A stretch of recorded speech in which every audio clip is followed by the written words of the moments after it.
Esse livro, ele nasce de um encontro do homem com a sua consciência. Por isso que ele é um formato romanceado, você vai ler muito rapidamente. Essa consciência, no livro, é uma menina. O homem está se arrumando para ir trabalhar e, de repente, misteriosamente, ele percebe a presença daquela menina.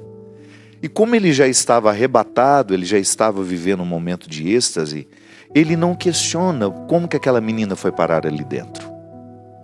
Claro, uma pessoa racional como ele faria isso. Ele está se arrumando para ir trabalhar. De repente tem uma menina dentro do quarto? Não. Então, como esse arrebatamento, que é o encontro dele com a sua consciência, começa um pouco antes dele perceber a menina, na hora que a menina está diante dos olhos dele, não passa pela problematização. De onde veio essa menina? Não. Então ela começa a estabelecer com ele um diálogo. Ela faz uma primeira pergunta, ele responde, e assim o livro vai sendo desenvolvido, pegando questões muito pertinentes aos nossos dias. Porque é impressionante como, à medida que a gente vai conversando, que você vai tendo mais intimidade com as pessoas, você vai percebendo como todos nós hoje estamos sofrendo das mesmas causas, pelas mesmas causas. E uma delas é justamente a infelicidade na administração do tempo. O tempo, a lida com o tempo, está nos angustiando demais. Porque nós estamos todos tendo uma percepção de que nós não estamos vivendo como deveríamos. E é justamente o que o homem está experimentando. E é claro que ele vai negar o tempo todo. Boa parte da conversa, a menina vai desmentindo tudo aquilo que para ele é uma verdade que ele construiu para proteger-se do enfrentamento que ele precisava viver. E a menina vai desconstruindo, mostrando para ele que aquele discurso que ele está fazendo não está de acordo com os sentimentos que lhe ocorrem. E aí é interessante porque essa desconstrução, ela vai sendo um caminho que todos nós fazemos também. Até aqui na 4ª página tem um texto que eu preparei para que quando aquele que está passando pela livraria pegar o livro, ele vai ter mais ou menos uma noção do que se trata. É em vão procurar por uma resposta quando ainda não fizemos a pergunta certa.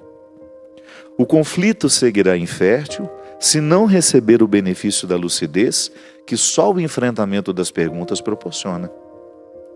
Uma vida que não é refletida não pode ser bem vivida.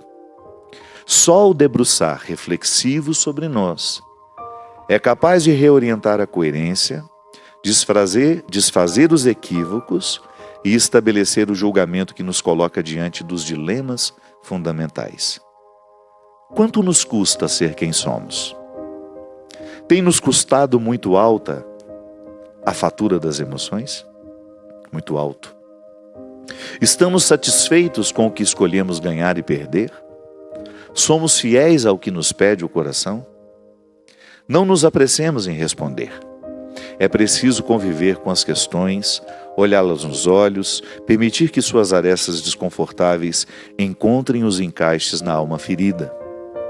Há caminhos que não podemos andar acompanhados. E este é um deles, o que nos leva ao dentro de nós. Ande pelo seu. Ofereça-se a compaixão, o que de mais nobre você pode se proporcionar.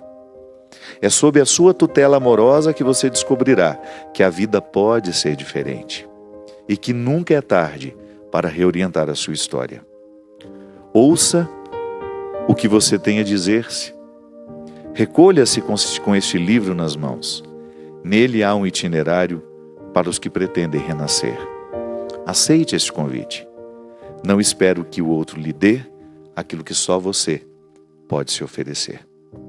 Então, nessa necessidade que é muito comum a todos nós, minha gente, este livro nasceu com o desejo de refletir aquele que foi o meu grande conflito nos últimos 2 anos, que era justamente perceber que eu estava construindo a minha vida de um jeito que o meu coração não estava onde estava o meu passo. Às vezes os meus pés me levavam para lugares muito diferentes do que me pedia o coração. E a linguagem do coração é a linguagem da consciência, é a linguagem da menina. A menina que ainda não está contaminada com as mentiras do adulto. Porque nós contamos mentiras demais para nós. Nós arrumamos muitas desculpas para justificar a nossa conduta errada. Você sabe disso? Quantas vezes você se pegou fazendo justamente uma defesa daquilo que é indefensável em você? Quantas vezes você tentou defender para o outro aquilo que nem para você é justo ser defendido? Porque você sabe que está errado. Aquela maneira que você assumiu de viver, o excesso de tantas coisas que lhe retiram às vezes o direito de desfrutar até daquilo que a vida já lhe deu. Nós estamos protelando, deixando para outro dia as nossas alegrias, a nossa felicidade. E não é justo. Não é justo. Não é justo nós ficarmos justificando e mentindo para nós, criando uma defesa de um jeito de ser que precisa ser modificado urgentemente. Sem medo de errar. Andando por aí, conhecendo as pessoas, falando com aquelas que eu já conheço há muito tempo, nós estamos todos vivendo o mesmo conflito. Nós estamos com uma sensação de que o tempo está passando e nós não estamos extraindo de nós o melhor que podemos extrair. Por quê? Porque estamos com pressa, estamos excessivamente cansados, com demandas muito além das nossas possibilidades. Não estamos tendo tempo para viver as nossas emoções como elas merecem ser vividas. Nós não estamos tendo tempo para viver o processo do autoconhecimento. Então sofremos sem saber por que estamos sofrendo. Erramos porque não sabemos por que estamos errando. E de repente, um conflito se estabelece. Há um momento do livro em que a menina conta para o homem, quando ela faz a reflexão sobre o tempo, ela conta uma história de José Saramago, o grande escritor português. Numa das últimas entrevistas de Saramago, ele estava dando uma coletiva de imprensa, uma repórter pergunta para ele: Saramago, você que é um homem tão vitorioso, que já ganhou tanto prêmio na sua vida como escritor, o que você gostaria de ganhar nessa fase da vida? E Saramago, vivendo um tempo de silêncio, como se julgasse aquela pergunta dentro dele, desejoso de responder para ele e não para a repórter. Sim, porque às vezes o outro nos pergunta, mas quem está precisando daquela resposta somos nós. E como Saramago era um homem muito sábio, muito introspecto, ele certamente identificou que aquela pergunta não era só para dar à repórter, mas era sobretudo para ele. E aí ele respondeu que naquela fase da vida, se ele pudesse escolher ganhar alguma coisa, ele escolheria ganhar tempo.